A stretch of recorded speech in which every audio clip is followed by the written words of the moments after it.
Okay, today you're going to be learning Flat for Education. Flat for Education is made by a company called MusicFirst. And so what you're going to do is every time you have to use Flat in a lesson, we're going to post that link in the lesson so that you can always remember how to get there. It does look like this, eden-hs1.musicfirstclassroom.com. However, that is something that you might not remember. So we're going to put the link in every lesson that you have to use this. All right. So in the first login, you're going to have to type in your username. So I'm going to put mine in. I inserted myself as a fake student in this class. So I'm going to put in the password that I was given. And it takes me to a page like this. Now, the password that you were given is not very secure. So I would suggest going up to your little person there on the upper right.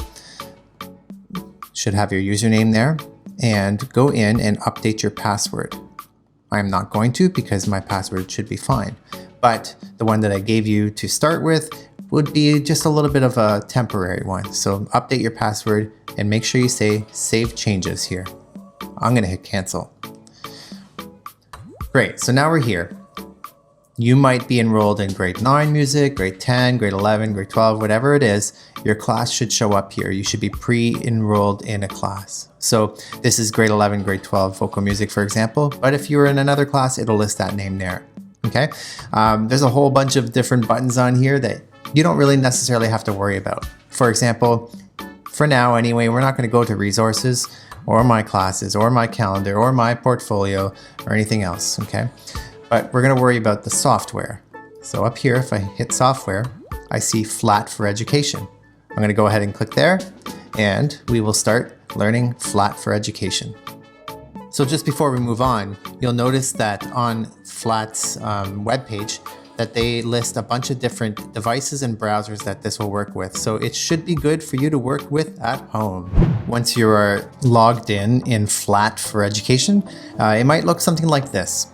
And there's going to be other ways through Google Classroom that you can start assignments, and I'll show you that in the next segment. But right now, we're just going to start a new score so that you can see how to actually input notes to do your assignments. So new private score, I'm just going to call this my wonderful song. Say continue. And now it's just asking, well, what kind of instruments are you writing for? So for today, we're going to use the piano. And there's different types of piano sounds so you can use. I'm going to use this grand piano high quality because why not? And if I push the little plus button there beside, you'll notice that it goes right here. I could add other instruments by, going into electronic instruments and adding, well, there's only one there, I guess.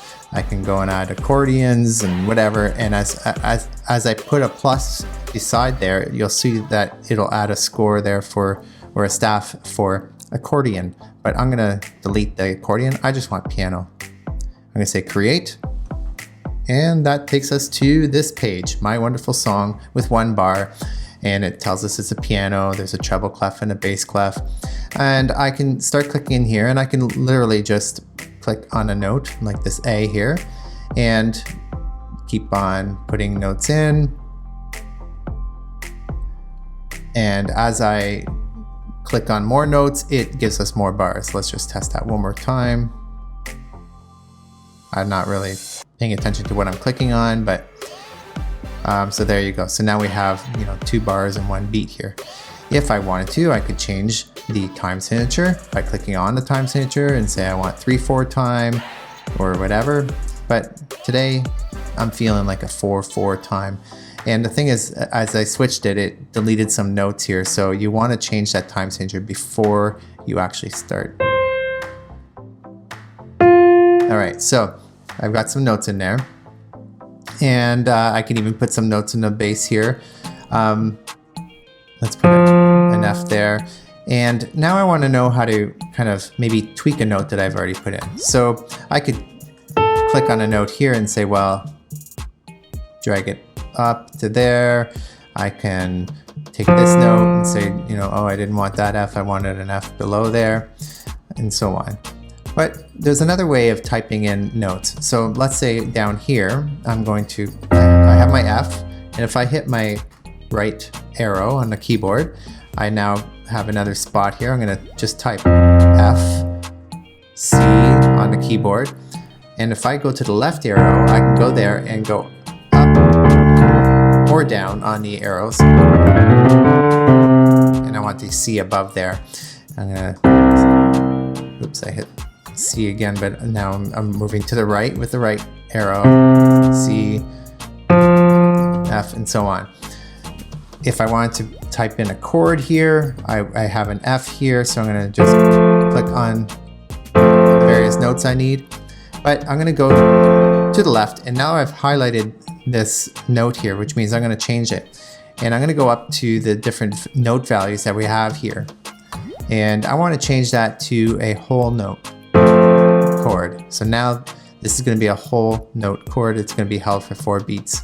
And I'm gonna go over here, put in a different type of chord, and move to the left there and put that as a whole note chord. Okay, so far so good. I'm gonna go back. Now I'm actually gonna press play. So on the top left there, right beside my wonderful song, there's the play button. I'm gonna click on that first note, so make sure that's where it's gonna start from, and hit play.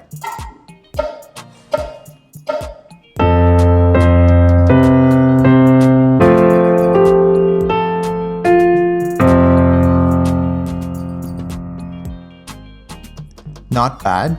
Now there's one note in there that I'm not too happy with, and that's this one, because I didn't tell you this in advance, but I kind of thought I was writing an F major, and so F major actually has a B flat. We know this because we learned how to do our key signatures, and so I'm going to tap on that note, and I'm going to hit the minus key on the keyboard, and that gives me a B flat. Now, I'm gonna hit undo up here. If you ever make a mistake, you can say undo. And I can also choose the flats or sharps up here. And you'll notice when, let's zoom in here, when you hover over these symbols, it tells you what key on the keyboard will give you that symbol. So I'm gonna hit the flat, and you'll notice that it gives us the F flat there. Let's zoom back out. Let's choose that first note and hit play.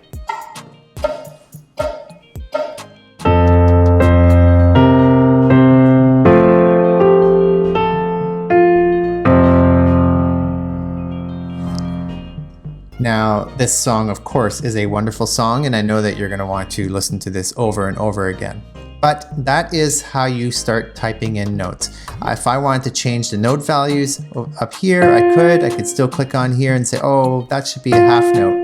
Now you'll notice it took away a note because I added a beat, so you can't add more beats than you need in this 4/4 time. Another thing you might want to know is if you click on 80 there, that's 80 beats per minute. I thought that this should be at 60 beats per minute, so I'm going to change the speed. Click that first note, hit play. It's a little slower, of course.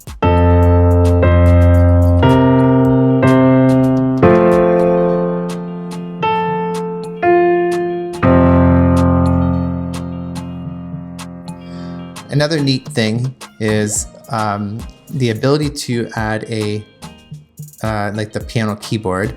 It should be right here. So it looks like that. It looks like a piano keyboard with notes on it. So I'm going to click that, and on the bottom I have a piano keyboard. I can use the left arrow here to go down octaves and so on. So let's go down an octave, and if I have that rest selected, I can hit the F here and it'll type it in. Of course, maybe that's not what I wanted, so I'm going to go back to the left, and I added the other F, but if I hit the blue one up here, you can tell that it's added in, and if I click it again, it takes it away. It's kind of another neat way of typing in notes. So F, G, C, F.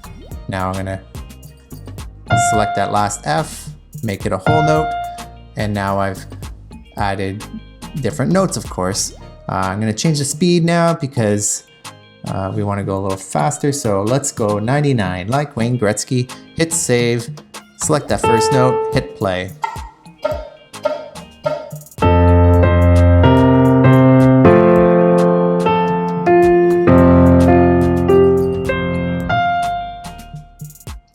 Beautiful.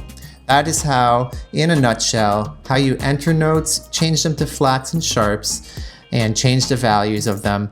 And of course, you have the trusty undo sign right there if you ever need to undo a note or a mistake. I don't know how many times you can undo, if you can go back 3 mistakes ago, probably, but try to clean your mistakes up as you make them. That's it. In the next segment, we will learn how to start an assignment from Google Classroom with this, and also turn it back in.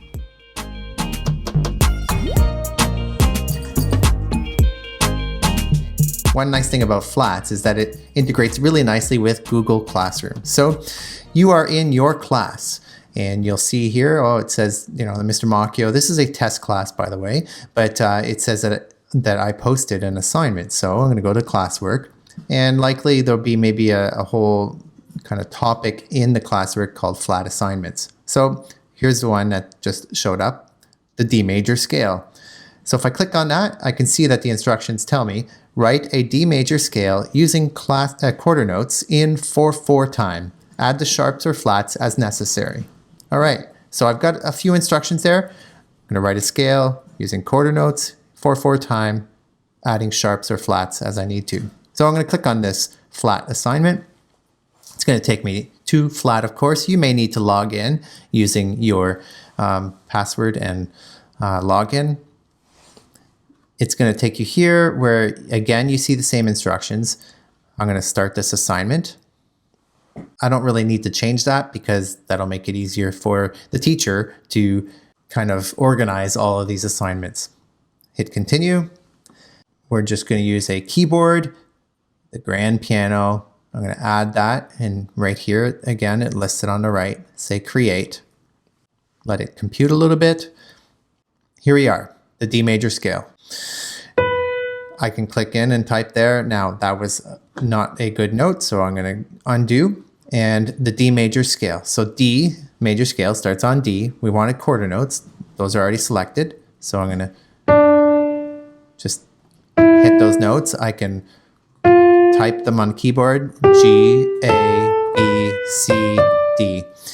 Now, the second piece of instruction was, it had to be in 4/4 time, so that was already set. And then lastly, I needed to make sure that I had the sharps or flats. So however you want to find your sharps or flats, whether you use a key signature chart, if you know a technique, use a circle fifths, whatever it is, I'm going to find those notes, which is an F sharp and a C sharp. So my first F here, I'm going to go and click on the sharp. It'll add that, and then my C sharp. Okay, and let's just select that first note and let's play it.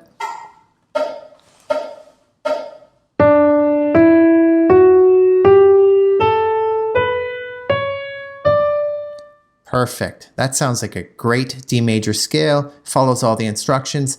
Now, some of you might be wanting to get rid of that last measure, and I don't blame you. So we're going to click on this measure button up here, select something in the last measure here, and then there is a remove measure, this minus button.